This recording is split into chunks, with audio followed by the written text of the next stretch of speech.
This is the Bates Bobcast, our weekly podcast where we take a look at the week that was in Bates Athletics. My name is Aaron Morrison. This week we continue our Why I Coach series with the head coach of Bates football, Malik Hall. That's coming up on the Bates Bobcast.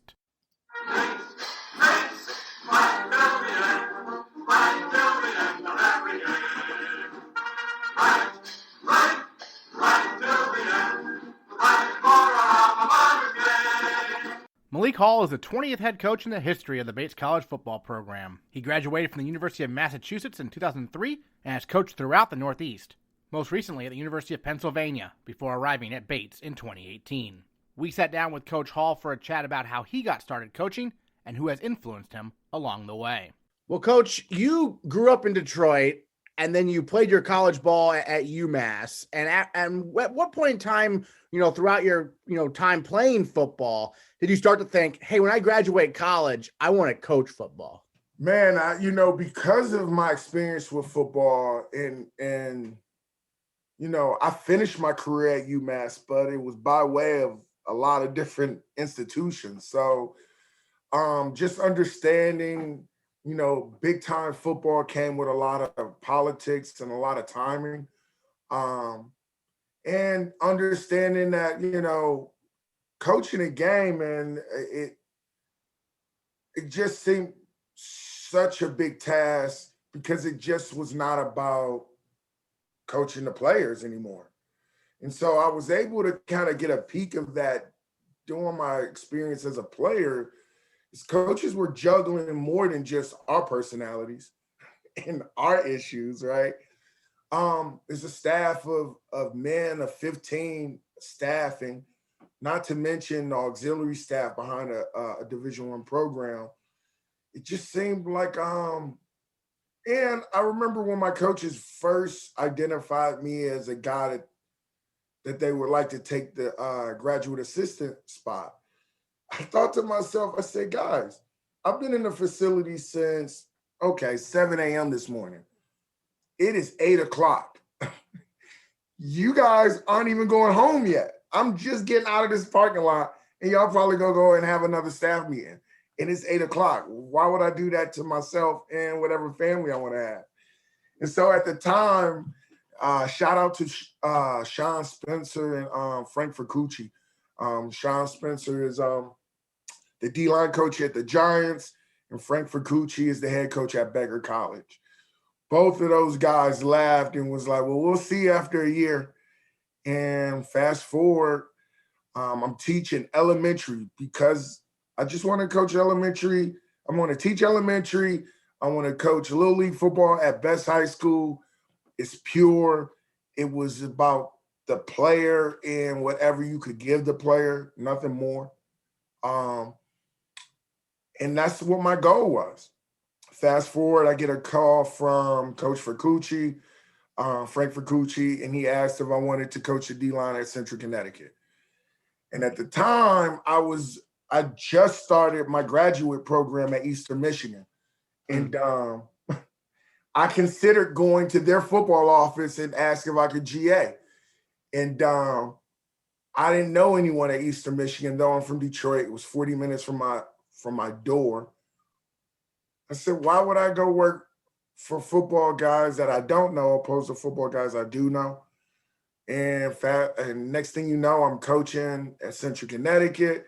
I just got through playing Central Connecticut. So some of the guys that I'm coaching, I had played against. So it was a very, very interesting dichotomy. And for me, it was like I was just looking at myself as their big brother or their older cousin and just trying to get them to what they wanted for their experience. Because even for me at the time, I didn't care if we won a championship. I just wanted to get my graduate degree and be able to give players an experience somewhat of my own. And I never forget it. I was 3 courses from finishing my graduate degree, and Citadel called me, the Citadel in South Carolina called me and asked me to interview. They're like, we got to fly you down. I'm like, well, I kind of have like a final to take. And I got 2 more classes. And then after that call, I get a call from Fordham. And Fordham like, hey, you're in or you're out. We want you. If you don't want it, we're going to move on. And slowly the master's degree became to be a distant reasoning for getting into coaching. I guess I got bit by the coaching bug. And from that point on, I just took off. Every year that I considered re-enrolling to finish my master's degree, someone called me. Like, hey, you interested in this job? I guess the master's will wait again. And so along the way, politics, the reason I didn't want to get into coaching, the long hours, the politics, the administration piece, that all became very, very, not minute, but a small factor in what I enjoyed most, which was the families that you were able to encounter, the way you can change a young man's perspective on the game, which ultimately will help his perspective when he's done.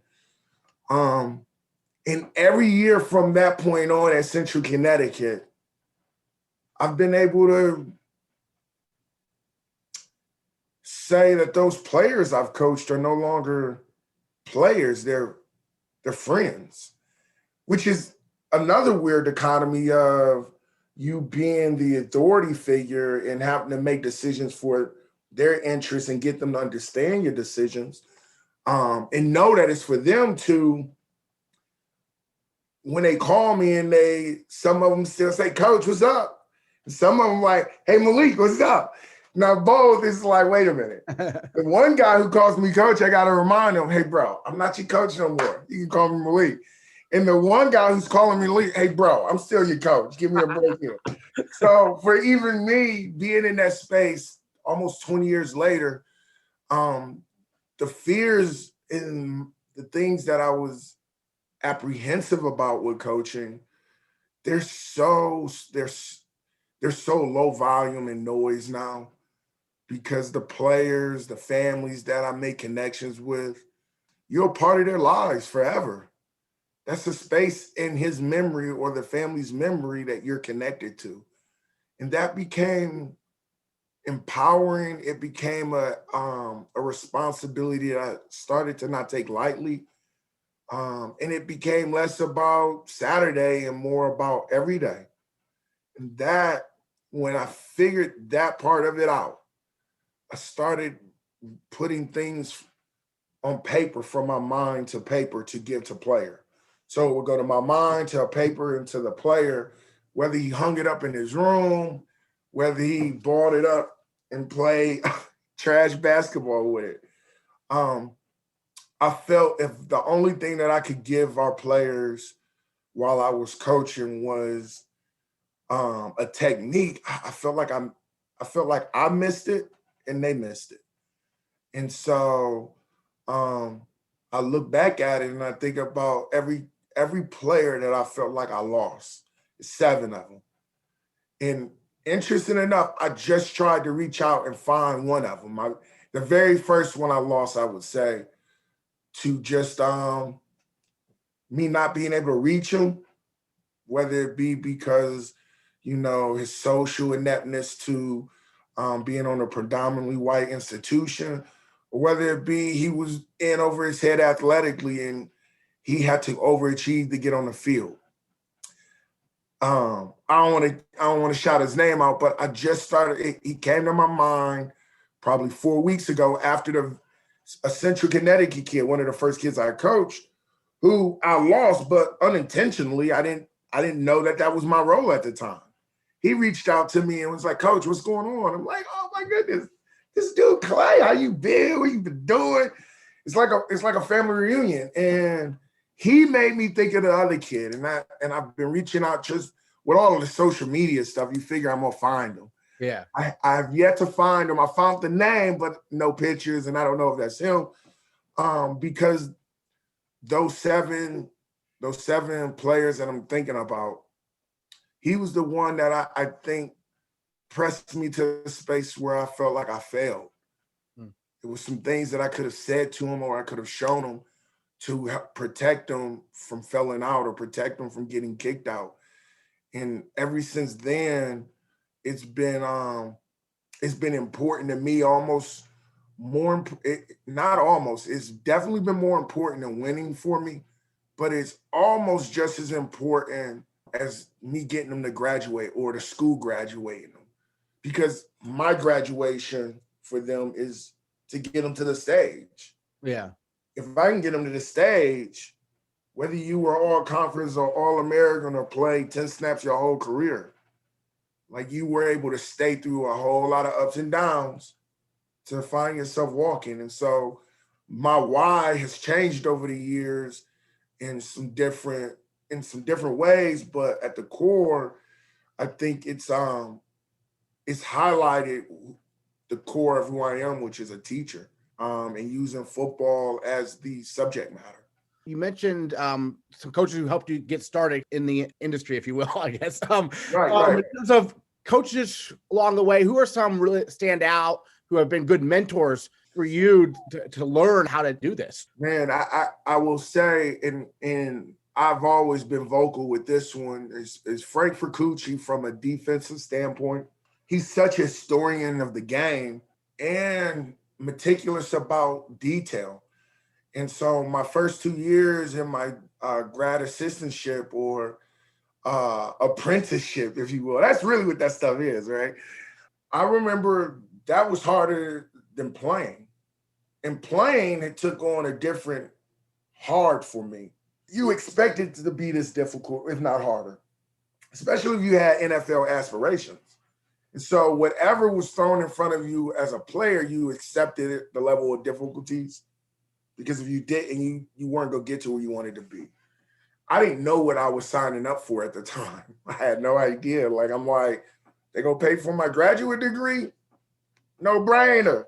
Hey, whatever else they do, I did 5 years of football. How hard could this be?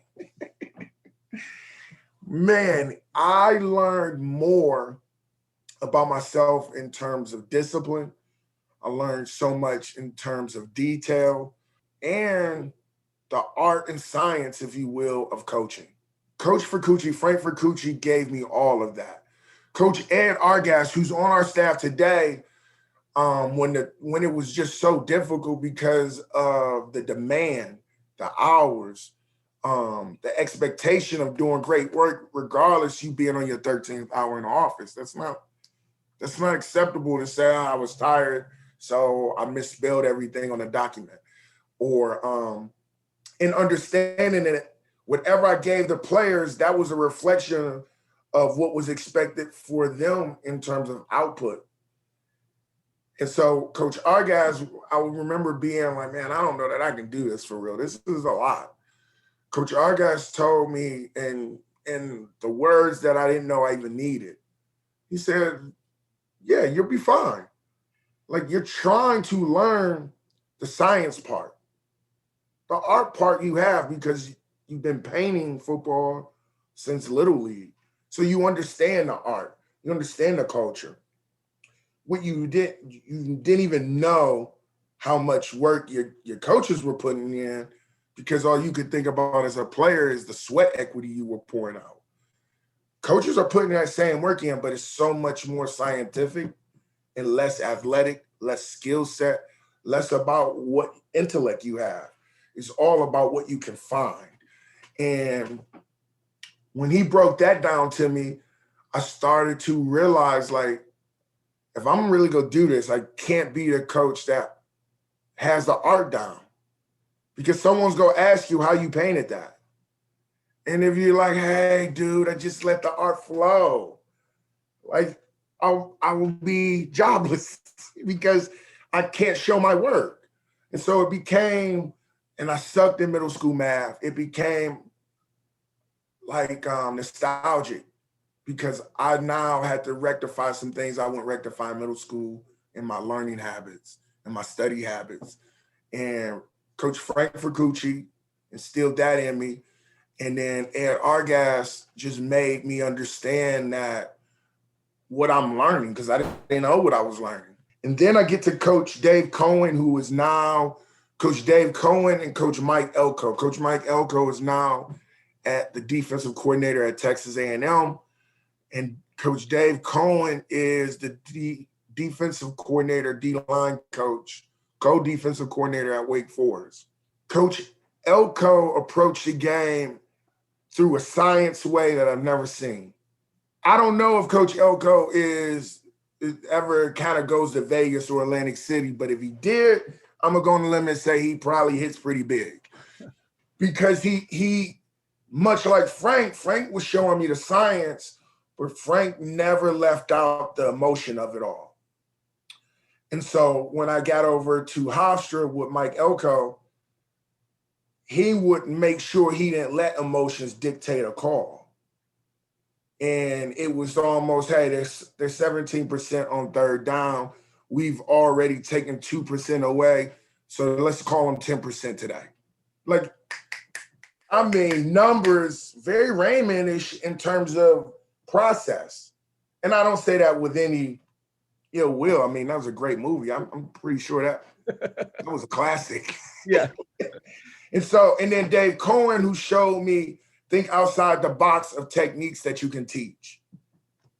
And so it was very cool during the pandemic. He was able to speak to our staff and a bunch of other staffs. And pandemic hit in spring of last spring. So a lot of people didn't know if they were going to play, if they weren't going to play, but all of his players were at home. And so he had players record themselves punching bumper tires and pushing cars. It was another reminder, like the game's lines, the 53 and a half, 100-yard field, that's for game day. But outside the lines, you can prep and prepare yourself 10 different ways to be ready for in the line. He had them pushing cars, punching front and back bumpers of the cars. Those cars are built for impact. The bumpers are built for impact. No player was going to dig the bumper. So what he did, he put incentive out. Put a dent out there. Let me see you put a dent in a bumper. I got something for you. Whether it was gear, whether it was whatever award he gave him the week. So he took something that no one's ever done. No one doesn't punch cars as a D lineman, but no one has ever been in a pandemic. And so working for him, he showed me, like, take your drill and find a different way to run it. When you transition from assistant coach to now head coach here at Bates, this is your first head coaching job. Who did you go to? What were some immediate adjustments you had to make kind of to learn a new role? Because a head coach is a whole nother level from, coaching the defensive line, right? Yeah, it is. And that's where we came, and from coordinating, it was completely different. And so that's when I relied on the athletic director, head coach at Wagner College, or ex-head coach. He's not an athletic director, Walt Hamline, and head coach Ray Priori at UPenn. Both of their styles are completely different. And while working for them, I try to make notes on every head coach that I worked for after every year to just reflect on some things that I've taken away, some things I need to work on for their style. And Coach Hamline, who was awesome, his whole thing was like to give his coaches the autonomy to do what he hired them to do, and to not micromanage it. So much so that he would let you go through a whole year, and you may not know he was watching everything that you've done. And then the end of the year, he has some things that happen in camp, some things that happen mid-season, some things that happen in the winter. And you're like, oh my, this dude is watching. He may not say it, but he's watching. So he showed me how to allow guys to work through some challenges, and always watch. But you don't have to let everybody know you watching, because that presents two problems. That presents a problem of, oh, he knows I'm watching, so he's doing it because I'm watching, right? Or he knows I'm watching and he's folding, right? He gave coaches the ability to find their identity as a coach and to find their sweet spot in terms of conveying what he wanted to the coordinator to getting the production out of your guy. Coach Priori, which was what I thought I learned from him, I've never dealt with the high academic index kids in such a way. Fordham, maybe, sure. But Fordham was a scholarship situation too. Right. And so when you think about it, like the kids at UPenn, it's not scholarship. They're making an investment. Their family's making an investment. They know this is a 4, maybe 5-year investment. I got to get moving. And so I think in scholarship spaces, you take that for granted at times. At Penn, watching Coach Fiore balance the academics and the athletics for the player, so the player never had to worry about it. The player never had to get jammed up or feel like that the message of Saturday was different for his message for Monday because he had a big midterm. We both got tests, but you can't get the test done in the classroom if I got you in here on all kind of hours. Mm-hmm. And being that is a Division I model, nonetheless, you can get caught up in the Division I media as well.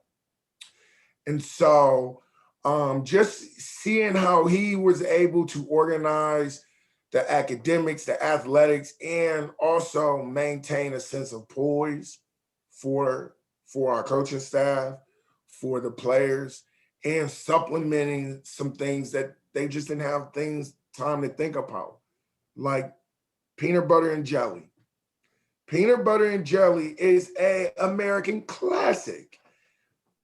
You would never know that football players will go nuts for peanut butter and jelly until you see the new fresh peanut butter Schmuckers come in and it's strawberry, not grape, or it's apple, not strawberry. It was so trivial, and you could almost say, that's not a big deal. And it wasn't. It didn't impact the budget. It didn't change how they looked. But that was one less thing that they didn't have to think about before practice. I got to grab something to eat. I just got through lifting. I got to go to class. No worries. Grab a Schmuckers, right? Grab a P&J. That created impact in a way that I remember thinking guys can hang their hat on when they're in a rush to go to a class or a study group from football, grab a few P&Js, grab a salty and nutty bar, grab a granola, whatever it is, grab a milk. Watching him supplement things for them so they didn't have to think about, and they could think about the things that they came to Penn to think about. Football, the Wharton program, the graduate programs, the internships, and taking care of the team in that way. Mm. And so those two, they were monumental in getting me to understand what I wanted for this team. Right. Though we're not scholarship, though we're not Division I, and we're not Ivy, but that's not to say that I can't create an expectation of the result that came from those places, right? And so dealing with our alum to, we created a Schmuckers commercial to try to get Schmuckers to sign us up and sponsor us, right? Because our guys loved it. Like, Coach, we need a Schmuckers after the workout. And I wouldn't have known to do that if I didn't see Coach Priori do it. I wouldn't have known to give my guys the leeway to come up with new mantras for their individual groupings, right? 11:30, for example. I didn't come up with 11:30. And if you didn't know 11:30, okay. And so at the time when Coach Potvin was here, he would ask the guys, what time is it? They would say 11:30. In my mind, 11:30 is about pregame before kickoff of a 12 o'clock kickoff. Now that's me making sense, but it was 11 man to the ball, 3 and out. Like, I didn't come up with that. I have to give our coaches a space to be creative and to be inspirational as they find their sweet spot of the science and the art. As we mentioned before, you're from Detroit. Now you're coaching football in Maine. Obviously, you've been in the Northeast for quite some time at different schools, as we mentioned. But how much of that your background in Detroit growing up do you try to bring to Bates College, kind of in terms of building a team culture and whatnot? It's not so much just my background from Detroit more than it is my background of all of the spaces I've been. And so what I brought from Detroit to Maine, and which I think already resides in our community, is that blue collar mentality. Yeah. Like if you've ever been to Lewiston, Auburn, or if you ever been to Detroit, like it's a blue collar community. Like Lewiston, Auburn was a mill factory town, right? In the however early of our country and industrialization, like Detroit was the heartbeat to get Americans traveling. Yeah. To get Americans from A to B. We took the horse and made it horsepower, right? Right. Like it takes, and when you look at that, like nothing about that said, like when you think of that kind of work, you think about oil, you think about dirt, you think about blood, like that's the same thing in the textile mills, right? There's legitimate hard work, and when that whistle blows, that's when you know your day over. It's not, I'm gonna go outside, we don't have our next appointment until 30 minutes. Like, no, that line gonna get backed up, bro. Right. And so that hard hat, that grit, and that the will to still get to what you want. Detroit isn't a major immigrant population. Lewiston, whether it be our Somalian immigrants or before that, whether it be our French Canadian immigrants, like what Detroit had embodied for the country, much like Lewiston, Auburn, like it gave a space for people to come to and who were not afraid of sweat, blood, and hard work to carve something out for themselves. And that's what I want for us here as a Bates football program, is we want to yield people who know there's some hard work in front of us. But if you want that opportunity and to carve out a future for you past the 4 years at Bates, we got an opportunity that we can use you and that we can help you get to where you want to go. But you got to bring your hard hat, and you probably go break a few nails, get a little blood on your cheek, but all in all, there will be no question on what was done and how it was done, much like our textile plants, much like the auto plant. Everyone knew until the textiles ran out, it was coming out of Maine, much like the boot, the Fontaines. Like the work boot was coming out of Maine, right? You mean to tell me Maine supplied work boots for 60% of our country from the 70s to the 80s? And one guy, and then Warren Buffett knew it, and then he came in and was like, hey, bro, we gonna blow this up. I think Americans generally respect hard work and they can see hard work. And so I believe in our recruiting, that's what we're pitching, hard work. We're pitching grit. We're not pitching we got a $25 million facility, because we don't. Right. We have the river that we can run up and down and get our legs right on, right? But we gotta be able to embrace who we are and love the identity that we come from. Great. Malik Hall, thank you so much for joining us on the Bobcast. Really appreciate it. No problem. And again, hey, it's always a great day to be a Bobcat. Next time on the Bates Bobcast, we'll continue our Why I Coach series with head field hockey coach Danny Ryder-Kogut and head volleyball coach Melissa Duran. That's next time on the Bates Bobcast.